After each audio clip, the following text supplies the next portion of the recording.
নমস্কার বন্ধুরা, প্রিয়াঙ্কা কদমতলা ব্লগ চ্যানেলের নতুন একটি পর্বে আপনাদের সবাইকে জানাই স্বাগতম। আশা করি আপনারা সবাই ভালো আছেন। তো আমরাও সবাই অনেক ভালো আছি। তো আজকে সকাল সকাল ঘুম থেকে উঠে ভিডিও শুরু করলাম, তো তাই গলা থেকে সেরকম যেন আওয়াজ বেরোচ্ছে না ঠিক মতো। তো সকাল সকাল আজকে হচ্ছে শনিবার, তো সকালেই আজকে জামা কাপড় ধুয়ে ফেলছি। কারণ হচ্ছে আমাদের শনিবারে না প্রায় কারেন্ট যাওয়ার সম্ভাবনা থাকে কি প্রত্যেক শনিবারে কিন্তু কারেন্ট যায়। কোনো দিন হয়তো যায় না, কিন্তু প্রত্যেক শনিবারেই কারেন্টটা আমাদের এখানে যায়। তো তারপর আর জামা কাপড়ও ধুতে পারি না। তো তার জন্য আজকে সকাল সকালই জামা কাপড়টা ধুয়ে ফেলছি। তারপর আবার কখন কারেন্ট চলে যাবে তার তো ঠিক নেই, তার জন্য। তো ঠিক আছে বন্ধুরা, ভিডিওটা স্কিপ না করে পুরোটা আমার সঙ্গে দেখতে থাকুন। আজকে সারাদিন কি করছি কি না কিছুটা পারলেও আপনাদের সঙ্গে শেয়ার করব। তো ঠিক আছে, ভিডিওটা আমার সঙ্গে কন্টিনিউ দেখুন। তো এই যে চলছে জামা কাপড় ধোয়া, ভিতরটা অন্ধকার আছে তাই এখন ড্রেন ছেড়ে দিয়েছি, জল বেরোচ্ছে। সকালের কাজকর্ম সব কিছু কমপ্লিট করে নাস্তা টাস্তা করার পর ভিডিওটা কন্টিনিউ করতে পারিনি। এখন দুপুর হয়ে গেছে, এদিকে রান্না করছি। রান্না করতে করতে গরম লেগে গেছে, আবার ডাবের জলও খেয়ে নিচ্ছি। ভাসুর কেটে দিয়েছে আমার, তো এখন সেইটাই বসে বসে খাবো আর রান্না করব। আধা আধি খাওয়া হয়ে গেছে। আর এইটা কিন্তু ভাববেন না যে এটা আমার, এটা মেয়েরটা। আমি দুটো ডাব খেতে পারবো না, এমনি অনেকটা জল খেয়ে ফেলেছি। আর এই যে চলছে এখন ইলিশ মাছ ভাজা। আর এখানে এই যে ইলিশ মাছ ভাজা চলছে, দেখুন এক পাশ ভাজা হয়ে গেছে আর এক পাশ ভাজা দিয়েছি। আর এইখানেও এই যে ভাজা করে রেখেছি।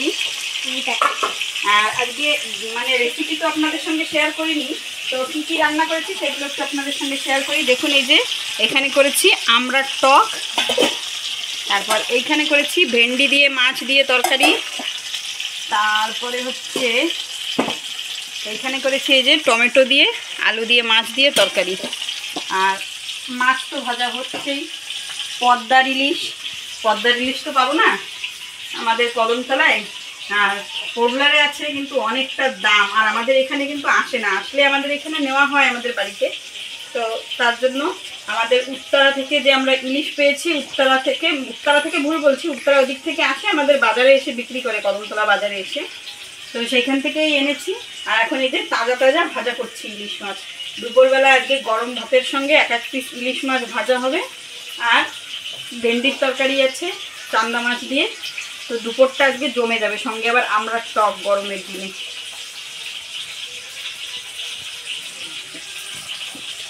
ডাবের জলটা কিন্তু অনেকটা মিষ্টি, ভাত খেতে পারবো কিনা আমি জানি না।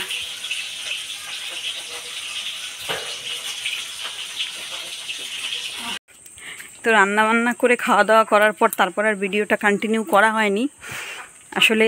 তারপর চান দান করে একটু ব্যস্ত হয়ে গিয়েছিলাম তার জন্য। তো এখন যাচ্ছি গাছে পেয়ারা আছে কি না সেই সব দেখতে। কারণ একটু আগেই ঘুম থেকে উঠেছি, তো ওঠার পর ইচ্ছা করছে যে একটু কিছু খেতে।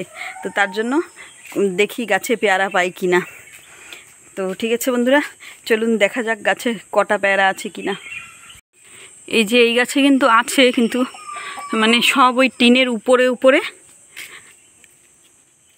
কিছু দিয়ে ই করে ফেলা লাগবে, তারপর নেওয়া লাগবে। এই যে দেখুন এই গাছের পেয়ারা এই যে আছে কিছু এই যে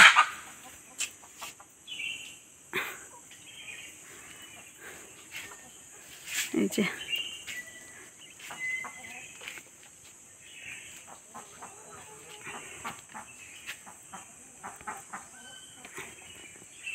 দেখি আগে অন্য গাছে আছে কিনা সেই সব আগে দেখি, তারপর এই গাছে আসবো। বাঁশের কাঠি বান্ধা আছে, সেই নিয়ে চলে আসলাম।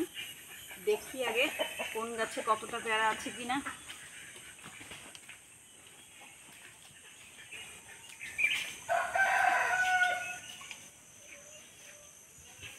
এই গাছে তো নেই, কত হয়ে গেল।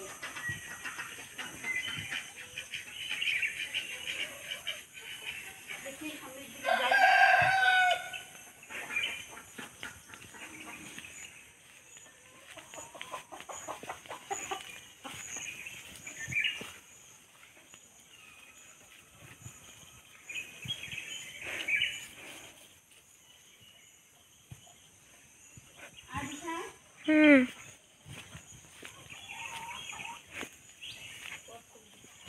একদম ছোট ছোট কাঁচা কাঁচা পেয়ারা, মানে এখনো তেমন মানে খাওয়ার মতো হয়নি।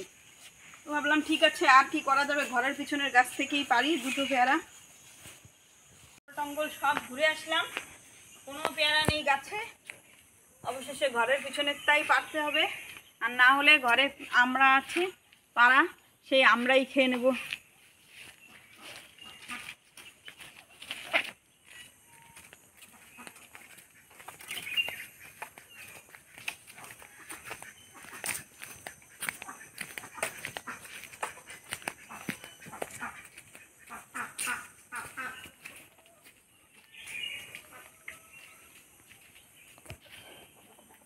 বাবা,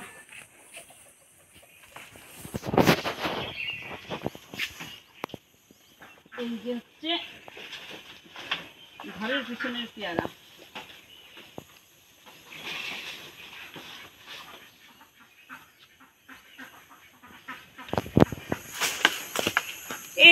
কোথায় চলে গেলি? একটাই হবে দিশা? আরো সব না, টিনের উপরে উপরে এইসব জায়গা দিয়ে পারাও যায় না, খাওয়া তো দূরের কথা। আর এইরকম এরকম জায়গা পরে, তারপর সেখান থেকে মানে ইচ্ছা করে না যে নিয়ে খাই। কাদা মাটি এসবের ভিতরে পড়বে। ঠিক আছে বন্ধুরা, আর পারছি না, ওইটাই নিয়ে যাচ্ছি ঘরে।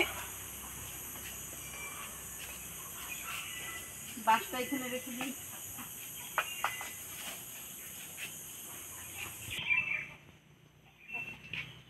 এই যে পেয়ারা একটাই পারতে পারলাম, নিয়ে এখন বাড়িতে যাচ্ছি। আর নিচে একরকম কিরকম পেয়ারা পড়েছে তাই দেখেন। এই যে একদম পাকা, পুরো মানে হলুদ হয়ে গেছে পেয়ারাটা, দেখুন খালি। এই যে এরকম এরকম পেয়ারা, এই যে হলুদ হয়ে গেছে পুরো। তার থেকে আমরা নিয়েছি একটা, আর সঙ্গে এই যে লঙ্কা আর পেয়ারাটা এই যে নিয়েছি, আর একটু নুন নিয়েছি। তো এইটা দিয়েই এখন বসে বসে খাবো আমি। পেয়ারা টেয়ারা ভালো করে ধুয়ে আনার পর পিছন থেকে এগুলো একটু কেটে নিচ্ছি। আর লঙ্কাটা এই যে হাত দিয়ে কিন্তু ভাঙছি না, পেয়ারা দিয়েই লঙ্কাটা পুরো ই করে নিচ্ছি। মুখে জল চলে আসলো।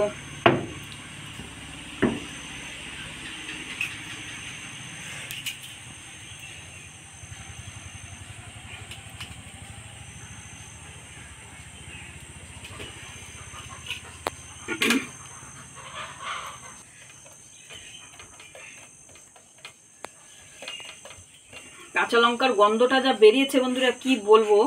আর মানে লঙ্কাটার গন্ধতেই পুরো পেট ভরে যাচ্ছে, আর মুখে জলও চলে আসছে।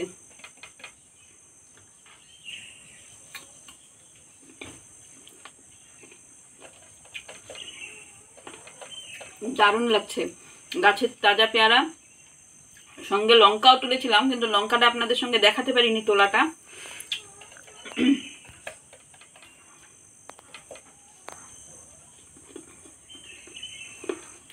একা একা খেয়ে যাচ্ছি, মেয়ের মুখেও জল চলে আসছে।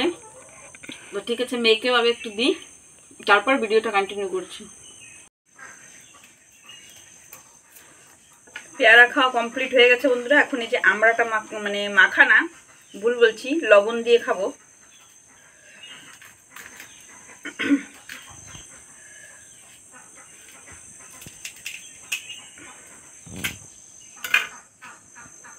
আমড়াটার ভিতরে দেখুন,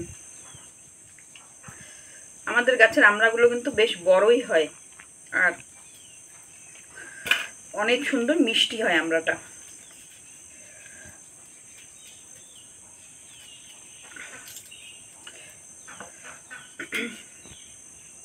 এরকম একটু গড়িয়ে নিতে হবে।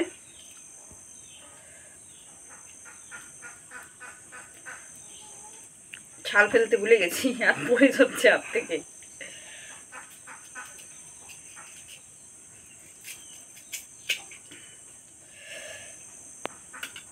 ব্যাস, লবণ নিচে আগেই ভরানো ছিল।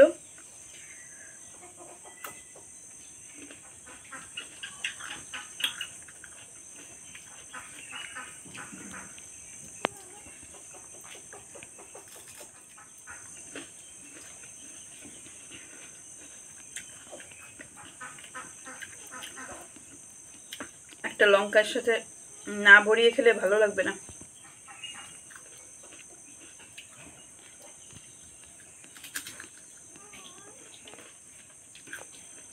দারুণ লাগছে, আর ঝালও লেগেছে পুরো।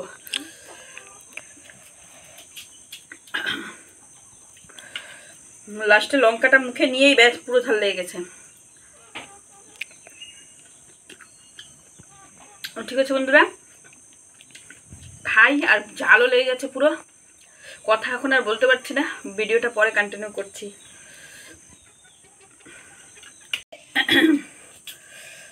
হয়ে গেল পুরোপুরি, বিকালের সময় সুন্দর একটা খাওয়া হয়ে গেল আমাদের। আমরা বিচিও পুরো খাওয়া হয়ে গেছে। মাম্মা, ও দুধ দিয়ে পাকা আমড়া খেতে কিরকম লাগে? খাই, দুধ দিয়ে পাকা আমড়া কেউ খায়? হ্যাঁ, তুমি বলো। কি বলি? গায়ে নেই ছাল চামড়া আর দুধ দিয়ে খায় পাকা আমড়া। ওইটা একটা কাহাওয়াত, কাহাওয়াতে বলে ওরকম, মানে এমনি কিছু নেই আবার ভালো কিছু খাওয়ার জন্য বলো সেরকম, বুঝতে পারছো?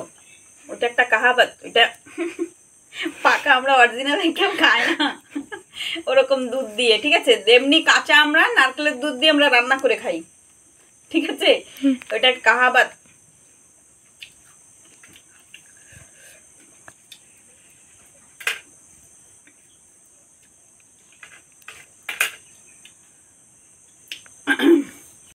তো দেখুন বন্ধুরা, আমরা তো খেয়েছি আমরা, আমাদের বাড়ির মুরগিতেও কিন্তু ওই দেখুন পাকা আমরা কীরকম খাচ্ছে দেখুন।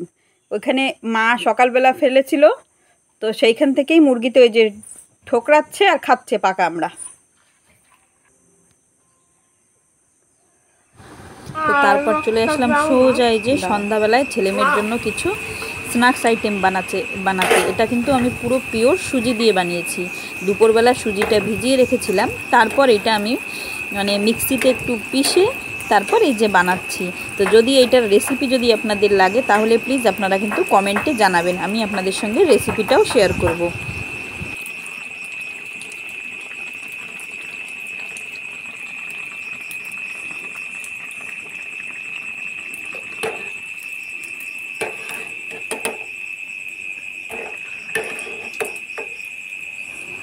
আসলে একা হাতে বানাচ্ছি, তারপর আবার ভিডিও করছি, তাই সমস্যা হয়ে যাচ্ছে, ভিডিওটা ঠিকমতো আমি দেখাতে পারছি না। তো তার মধ্যেই যতটা পারছি আমি ততটাই আপনাদের সঙ্গে শেয়ার করছি। তো এটা হচ্ছে সুজির পিঠে, মানে এর ভিতরে শুধুমাত্র সুজি ইউজ হয়েছে, আর কিন্তু কিছুই ইউজ হয়নি। তো তার জন্য এটার নাম হচ্ছে সুজির পিঠে। এটা শুধু চিনি, সুজি আর একটুখানি নুন দিয়ে বানানো হয়েছে তেলে ভেজে। আর খেতেও কিন্তু একদম দারুণ হয়েছে, সুন্দর নরম নরম একদম সফট হয়েছে, আর ভিতরে একদম পুরো ফ্লাপি টাইপের হয়েছে, একদম অনেক স্বাদ হয়েছে খেতে। এটা আপনারা একবার ঘরে কিন্তু বানিয়ে দেখতে পারেন।